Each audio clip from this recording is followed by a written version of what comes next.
Thank you, everybody, for coming here today. This is a huge day for us. It's a huge day for Mr. Grant. It's a huge day for justice, and thank you for coming out here for this. Court of Criminal Appeals officially ruled today that Lydell Grant is actually innocent of this murder, and that's a huge step in bringing to a close this horrendous last almost 11 years that he has been through. And I just want to thank all of y'all for coming. I want to thank Lydell for being strong enough to endure these last 11 years, and I want to thank his family for being the huge support that they've been for Lydell during this time.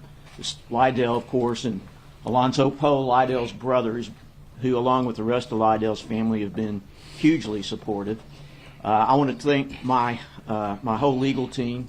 Jennifer Taylor here came from Austin for this, and she's a staff attorney for the Innocence Project of Texas. I'm the executive director with the Innocence Project of Texas, and I want to thank the District Attorney's Office, Harris County District Attorney's Office, and Kim Ogg for the tremendous help they've been and the commitment they've shown for seeing that justice was done in this case.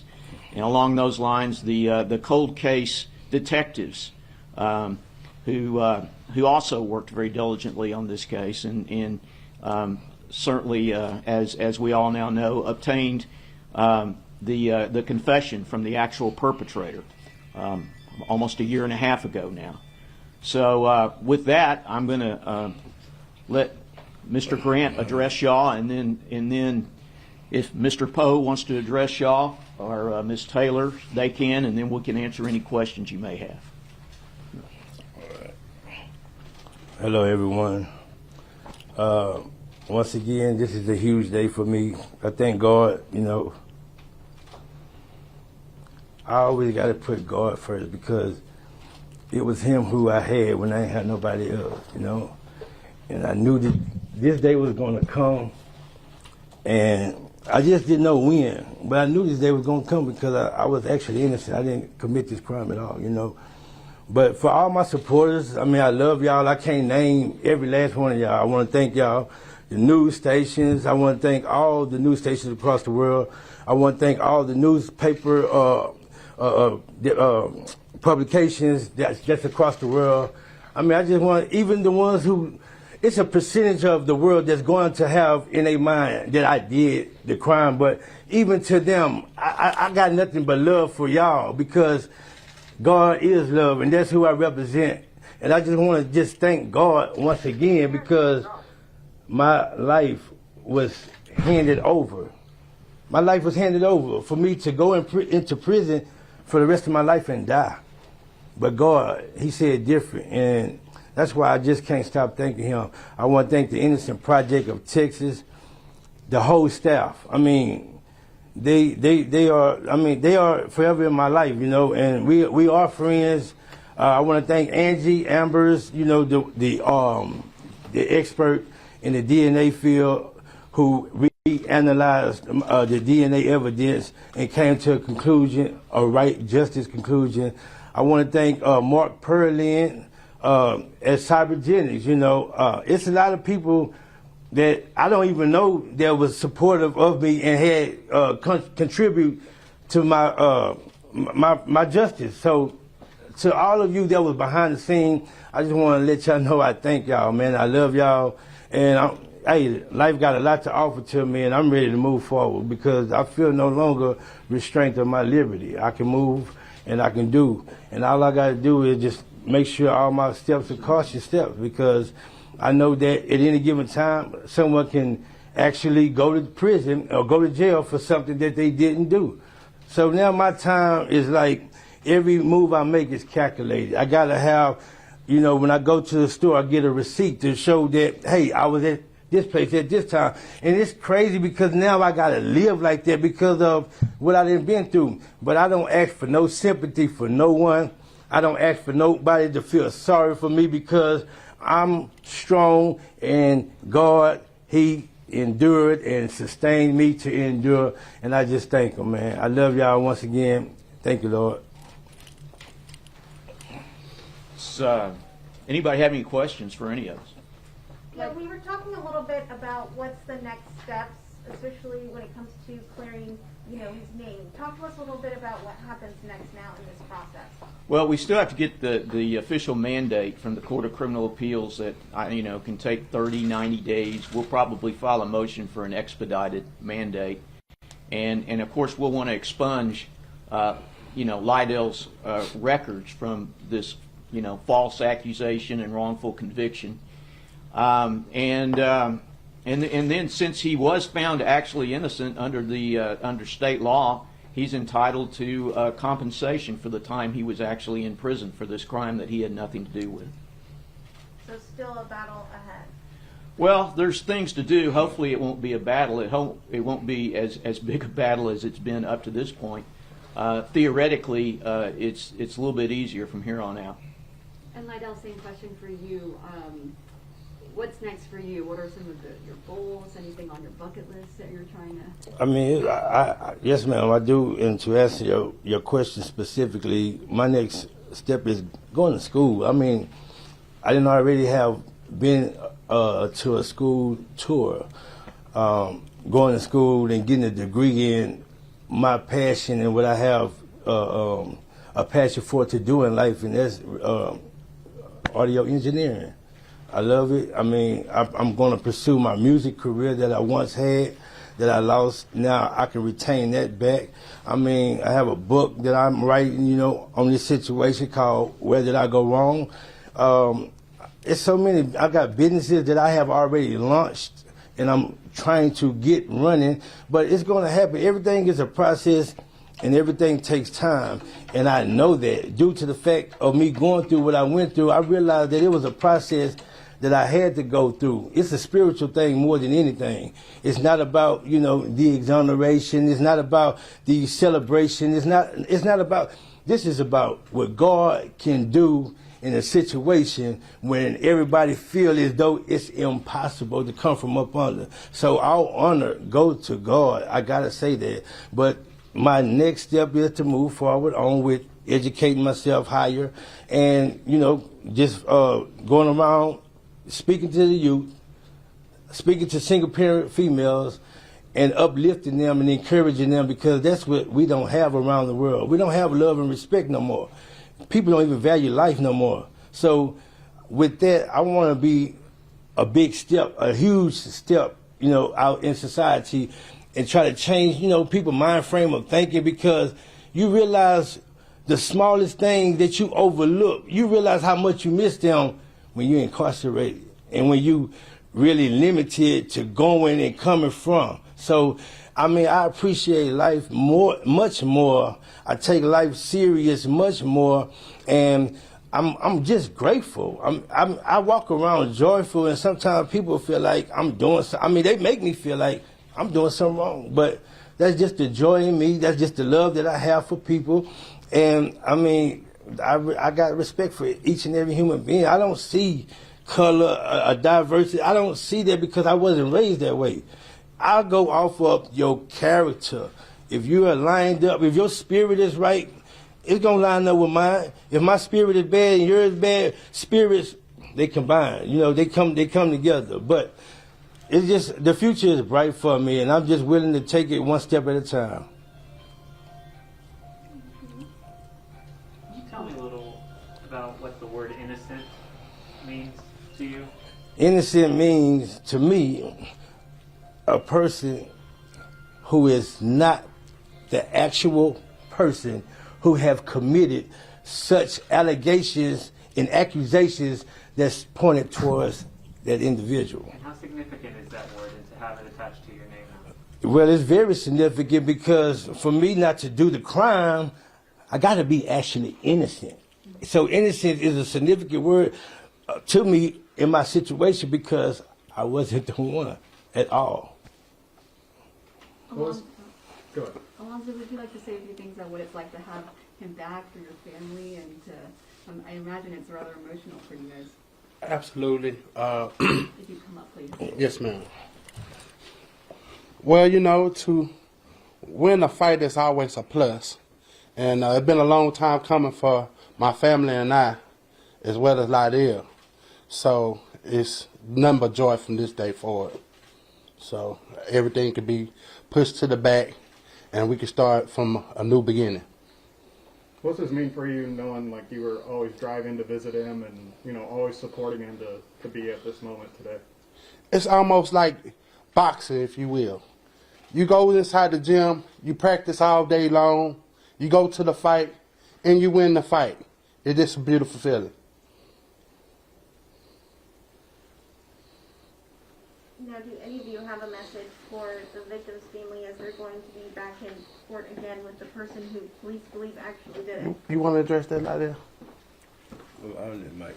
Let Mike do it. You know, certainly our heart goes out to them, and hopefully this straightening out what the wrong that occurred back in 2012 at Lydell's trial will help them go forward, and we certainly wish them the best of luck in pursuing justice in this case as it goes forward. And to add, I would like to say to Mrs. Sherhorn, which is the mother of the victim, I mean, I really, really, really ask that you have in your heart, some passion that this young man who took your son's life, he can be forgiven. Yes, he's wrong. And, I mean, here it is. You got to relive this same situation over again. So my heart goes out to her as well as her family. And I just ask that justice continue to be done and that the justice system do the right thing as far as handling that situation. And the Innocence Project also, is working on other similar cases like this. What message would you have, both, and I'll start with you, Mr. Lydell, for people who are kind of in the same situation that you were in, they, proclaiming their innocence and waiting for this day? They say you can challenge. That's the key word. You can challenge your conviction.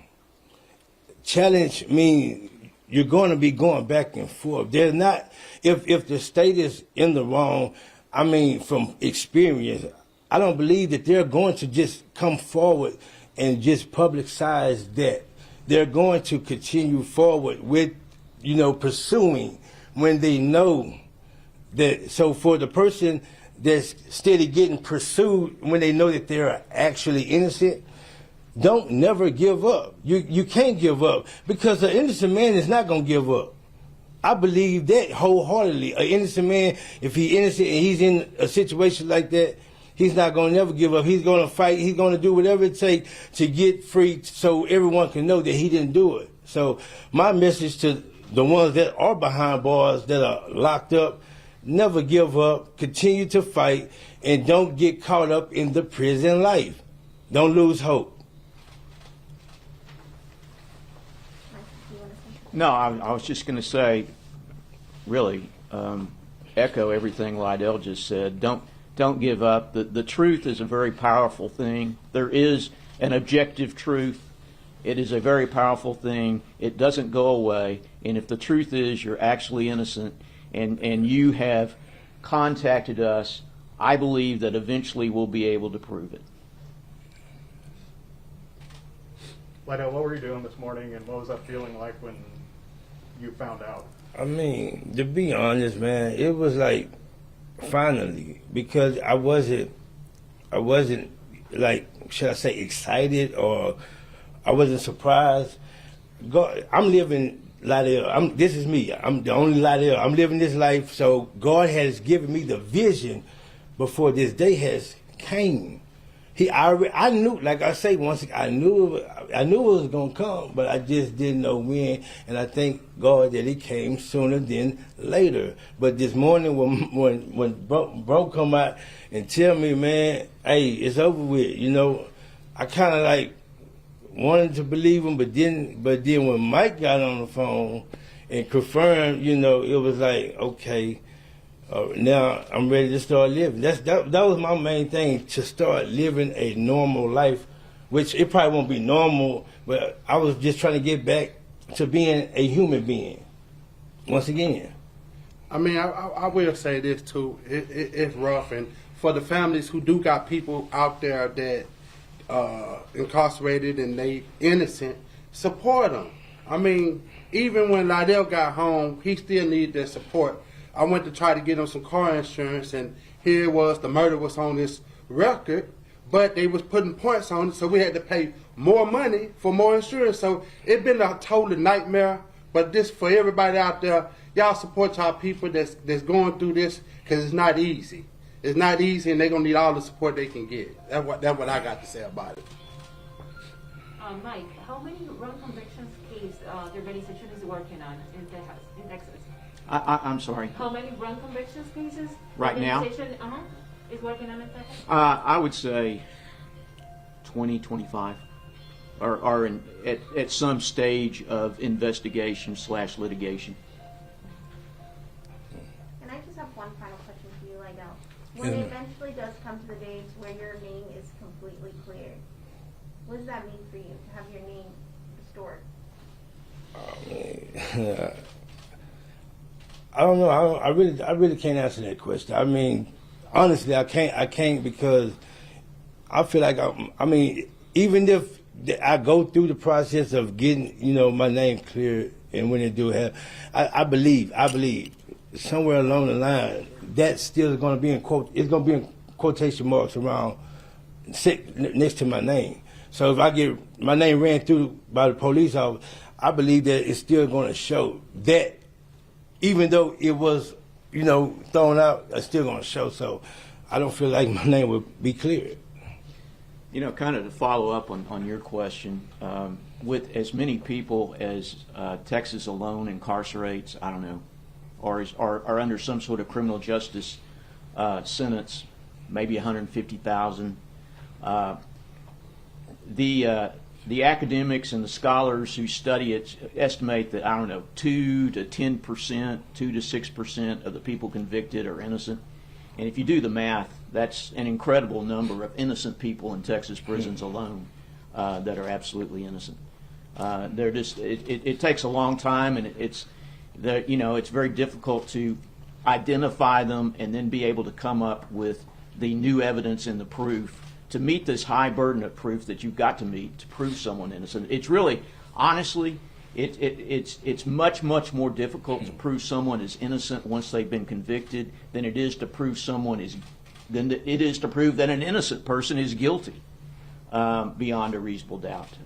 It just is. I mean, to prove an innocent person is guilty, a police officer just has to get up there and testify, and it takes a whole lot more to undo that once that's been done. What would happen in Lydell's case if there, I don't want to play hypotheticals, but if there was no DNA, if, what was the other one? The DNA's not there, you get another confession. I mean, like, are we here today, or are you still fighting? Oh, we'd still be fighting. Like I said, the courts are very skeptical of third-party confessions, just like they're very skeptical of witness recantations. And don't ask me why. I mean, they certainly buy and accept confessions when they're trying to prove somebody guilty. But yeah, the DNA alone proves that Lydell is innocent beyond all doubt. But beyond that, the DNA also identified the actual perpetrator, which proves beyond all doubt that he's innocent. On top of that, he confessed. Now, What more do you need? yeah. What more do you need?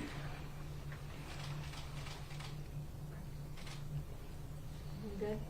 Anything else? Any other questions? Anything else you want to say? Okay.